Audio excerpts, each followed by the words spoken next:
Si Bagyong Goring ay huling namataan sa layong 180 kilometers silangan ng Apari, Cagayan. Napanatili ang lakas ng hangin ng bagyong ito na kusan ang lakas ay maabot pa rin sa 155 kilometers per hour at ang pagbugso nasa 190 kilometers per hour. Nasa typhoon category pa rin si Bagyong Goring.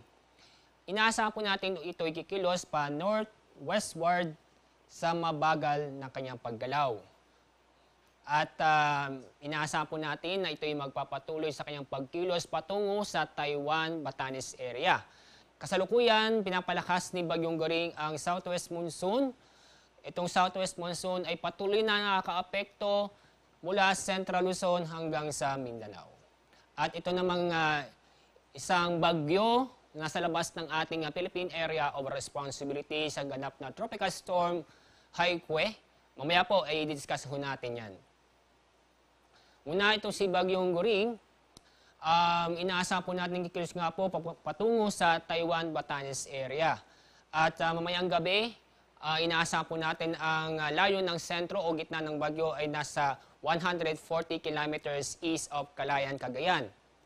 Pagdating po ng Thursday ng umaga, nasa layo itong 305 kilometers west-northwest ng Itbayat, Batanes. Inaasahan po natin na kapag ito'y napanatili sa kanyang galaw, maaaring po sa bukas ng gabi o Thursday ng umaga, ay inaasahan po natin nasa labas na ng ating Philippine Area of Responsibility si Goring. Mula ngayon hanggang sa paglabas o mula ngayon hanggang sa paglapit sa may bandang southern portion ng China, mapapanatili ang kanyang typhoon category. At narito po ang mga lugar po na sa ilalim ng Tropical Cyclone Wind Signal. Una po ang Tropical Cyclone Wind Signal number 3 sa southern portion ng Batanes at northeastern portion ng Babuyan Islands.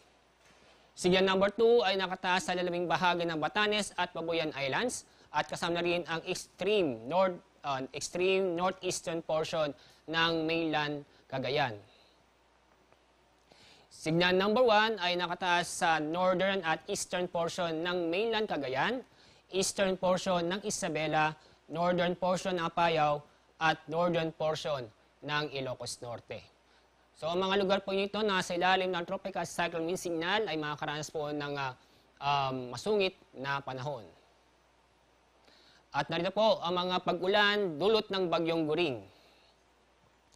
Yung kulay orange po na 100 to 200 millimeters na inaasahan po natin dami ng ulan, ibig sabihin po niyan ay intense hanggang torrential na pag-ulan ngayong araw na magtatagal hanggang bukas ng tanghali. At maranasan po yan sa northeastern portion ng Babuyan Islands. Samantala, heavy to intense na pag-ulan na maranasan sa Batanes, Babuyan Islands, Ilocos Norte, northern portion ng Abra, northern portion ng Apayao, north at eastern portion ng mainland Cagayan. So mula bukas ng tanghali hanggang Thursday ng tanghali, mas malakas na pag-ulan na inaasa po natin lalo dito sa kulay red na ibig sabihin ito torrential na pag-ulan na maranasan sa Batanes at Babuyan Islands. Intense to torrential na pag-ulan naman sa northern portion ng Ilocos Norte, northwestern portion ng Cagayan. Heavy to intense na pag-ulan naman sa Apayao, Abra, northern portion ng Ilocos Sur, northeastern portion ng mainland Cagayan at yung lalabing bahagi ng Ilocos Norte. At itong wind map, pinapakita ko sa inyo yung magiging senaryo ng dalawang bagyo sa southwest monsoon. So, paglabas ni Bagyong Goring sa maaari po bukas ng gabi o Thursday ng umaga, si Bagyong magiging si Hana ang magpapatuloy na paghatak kay southwest monsoon. So, ibig sabihin po, within the next 5 days, ay makakaranas pa rin tayo ng mga pag-uulan dulot ng southwest monsoon o habagat sa malaking bahagi ng ating bansa. Ito isa sa mga senaryo na pagkilos ng dalawang bagyo pinapakita na itong si bagyong may international name na Haikwe na magiging Hana ay posibleng dadaan sa dito lang po sa east right corner ng Philippine Area of Responsibility at malayo po sa ating bansa. Ibig sabihin na ay kapag ito'y napanatili sa kanyang galaw ay walang direktang epekto sa ating bansa.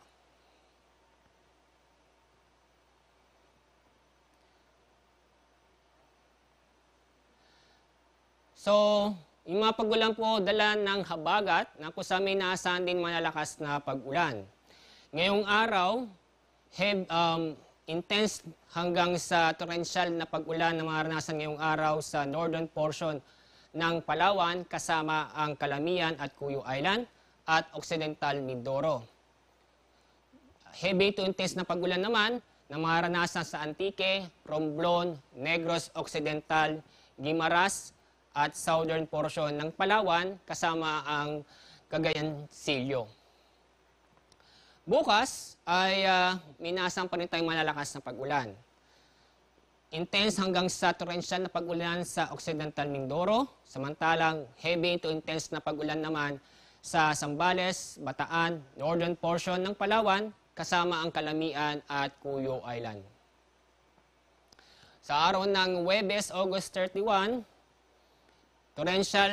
intense hanggang torrential na pag-ulan sa Zambales, Bataan at Occidental Mindoro, samantalang heavy to intense na pag-ulan sa Metro Manila, Rizal, Bulacan, Cavite, Batangas at Pangasinan. At dahil po dito sa mga inaasahan po natin yung mga malalakas na pag-ulan dulot ng bagyo at southwest monsoon, paalala po sa mga babayan po natin na patuloy pa rin tayong mag-ingat at alamin po ang ligtas na lugar dahil sa nandiyan pa rin po ang banta ng pagbaha at pagguho na lupa lalo na lang po sa mga mababang lugar at malapit sa kailugan. At dahil po sa malakas na habagat ay meron tayong gale warning at inyong mapapansin halos buong bansa o buong baybaying dagat sa bansa ay nasa ilalim ng gale warning. Ibig sabihin po ay automatic pong bawal pumalaot natin mga kababayan. At yung nababasa, ang inaasahan po natin taas ng alon ay mula 2.8 hanggang 6.5 meters. Yung 6.5 meters ay concentrated po sa may bandang Northern Luzon dahil nandun po yung si Bagyong Goring. At sa the rest of ng seaboard na sa ilalim ng gale warning ay ang taas ng alon ay aabot ng 4.5 meters. So ang mga lugar po na sa ilalim ng gale warning ay sa Isabela, Batanes, Cagayan, kasama ang Babuyan at Calayan Islands, northern coast ng Ilocos Norte, Aurora, Bataan, Zambales, buong Palawan, Romblon, Marinduque, Occidental Mindoro, Oriental Mindoro, Cavite, Batangas, kasama na rin ang Metro Manila, Quezon, kasama ang Polillo Island, Catanduanes, Camarines Norte, Camarines Sur, Albay, Sorsogon, Masbate, kasama ang Borias Island, Antique, Aklan, Capiz, Iloilo, Guimaras, Negros Occidental, Bohol, Siquijor, Cebu, Leyte, Southern Leyte, Northern Samar, Samar, Eastern Samar, Surigao del Norte, Misamis Oriental, Camiguin, Agusan del Norte at Dinagat Islands.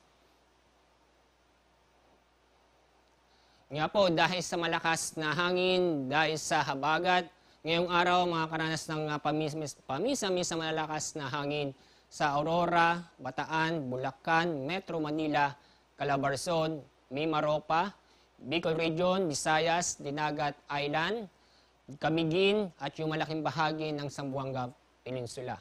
Bukas na magpapatuloy na may mamalakas na hangin, tuloy pa rin ang habagat sa Ilocos Region, Zambales, Bataan, Bulacan, Metro Manila, Aurora, Calabarzon, Mimaropa, Bicol Region at yung buong Visayas.